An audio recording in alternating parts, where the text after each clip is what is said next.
Hai, Shalom dan selamat malam. Bertemu kita di dalam sesi renungan harian bersama saya, Fisiliana.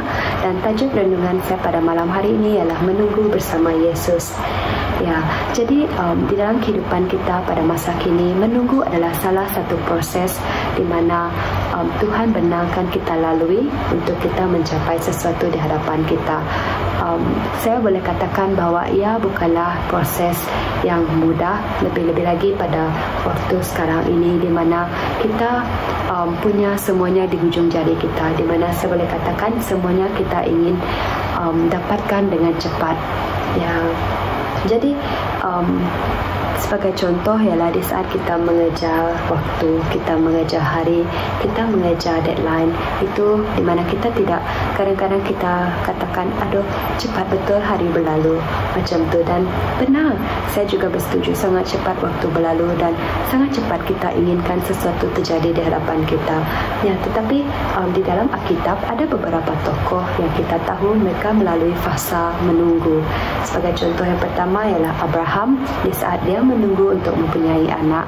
Contoh yang kedua ialah umat Israel di saat mereka menunggu di padang gurun. Dan contoh yang ketiga ialah Raja Daud di saat dia menunggu untuk dilantik menjadi raja. Ya, persoalannya, apa yang akan berlaku ketika kita sedang menunggu? Boleh juga saya katakan kita mungkin lari daripada situasi ataupun proses yang kita sepatutnya alami. Kita juga pernah mendengar di mana quote itu berkata, it is not about the destination, it is about the journey. Ya, selalu ada proses di antara janji Tuhan dan bagaimana cara dia menunaikan janji itu adalah lewat proses lah, di mana mungkin proses menunggu salah satu dia. Ya, dalam sepanjang proses itu sangat mudah bagi kita untuk merasa kecewa, marah, putus asa, bahkan tidak puas hati di sepanjang proses itu, dan mungkin kita juga akan menyalahkan Tuhan. Ya, jadi izinkan saya berkata bahawa tempat menunggu sepatutnya menjadi peluang kita untuk kita di mana kita bertumbuh secara rohani, secara pribadi juga, dan bukan sekadar kita komplain kepada Tuhan tentang proses yang kita alami. Ya, kita lihat di dalam Mazmur 27 ayat 13 sehingga 14 berkata, tentulah aku putus asa melainkan percaya bahawa aku akan melihat kebaikan Tuhan di tempat kehidupan kekal. Nantikanlah Tuhan, tabahkanlah dirimu, teguhkan hatimu. Ya, nantikanlah Tuhan, kata Raja Daud di saat dia melewati proses itulah. Jadi saudara dan saudari, bagaimanakah kita menunggu bersama dengan Yesus? Jadi poin saya yang pertama ialah kita mempersiapkan hati kita. Kita sangat familiar dengan ayat di dalam Yeremia 29 ayat 11, di mana konteks ini sebenarnya dia mengingatkan kita tentang orang Israel pada masa dahulu di saat mereka berada di dalam pembuangan. Ya, selama berpuluh-puluh tahun. Setelah berpuluh-puluh tahun, janji Allah itu terbukti di mana Allah mengeluarkan mereka dari pembuangan. Ya, poin saya yang kedua ialah kita memilih komuniti yang benar. Ada waktu di saat saya melewati masa-masa sukar, saya seringkali memilih untuk menyendiri, saya seringkali memilih untuk berdiam. Ya, bagi saya ialah berdiam itu adalah lebih baik di saat untuk saya mendapatkan ketenangan lah buat seketika.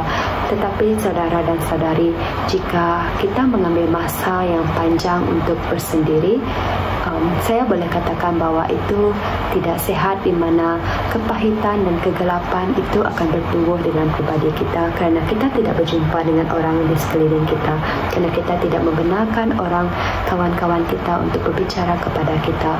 Ya, dan saya percaya bahawa kita semua, kita tahu bagaimana memilih komuniti yang benar, lebih-lebih lagi daripada CG kita sendiri, di mana komuniti yang benar mereka membangun dan memberikan keyakinan kepada kita semasa kita melewati badai. Di dalam Yohanes 1 ayat 5, ia berkata, dan cahaya itu bersinar dalam kegelapan dan kegelapan itu tidak menguasainya. Ya, bila kita memilih cahaya, iaitu Yesus, untuk masuk ke dalam kehidupan kita, pasti ada perubahan yang terjadi. Bila kita tidak mampu melewatinya, komuniti, kawan-kawan CG kita yang akan berdoa bagi kita. Poin yang ketiga ialah di mana kita harus mencari hadiratnya.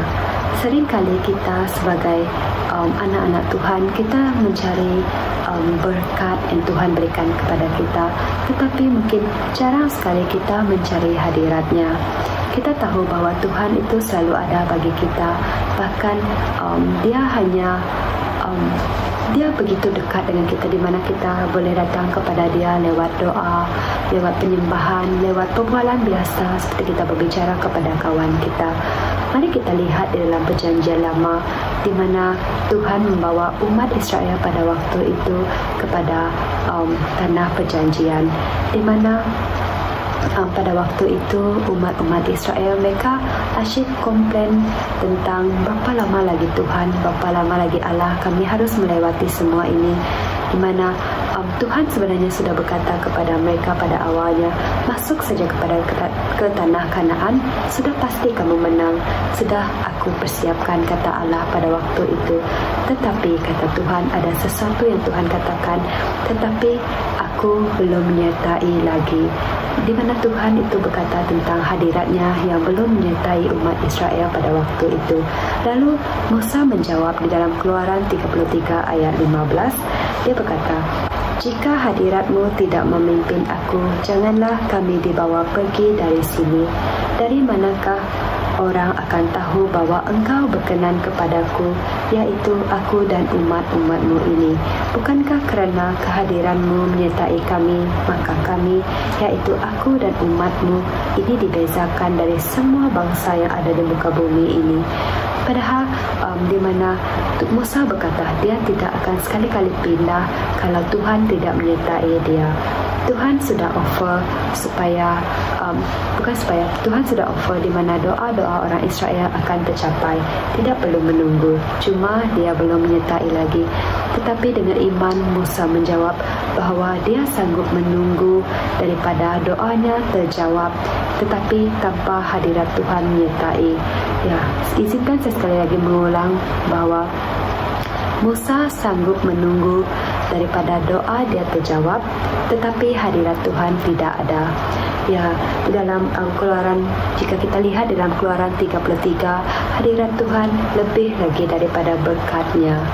Ya, jika kita mempunyai mindset seperti itu, bahkan bagi pribadi saya sendiri, wow, alangkah tenangnya saya percaya kepada Tuhan, alangkah tenangnya saya terus beriman kepada Yesus.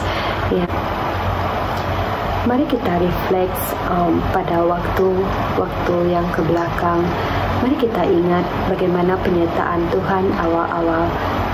Pasti ini bukan yang pertama kali di mana kita merasa risau, kita berdoa meminta sesuatu, dan kita lihat di mana kita berada pada saat ini. Mari kita kembali kepada kisah Musa sebentar tadi, di mana Tuhan membawa umat Israel keluar dari Mesir.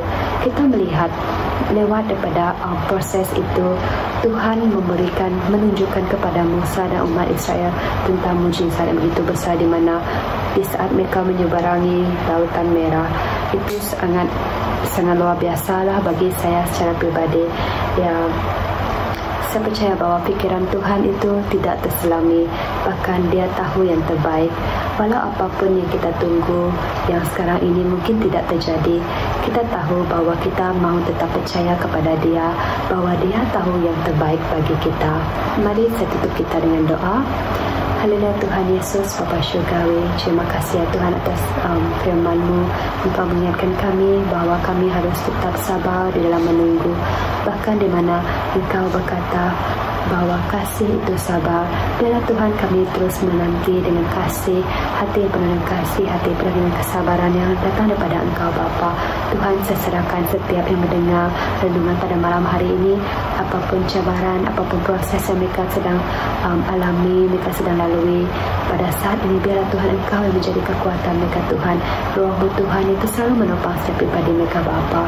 Terima kasih ya Tuhan, di dalam nama Tuhan Yesus kami berdoa dan mengucap segala syukur. Amin. Terima kasih. Tuhan Yesus memberkati.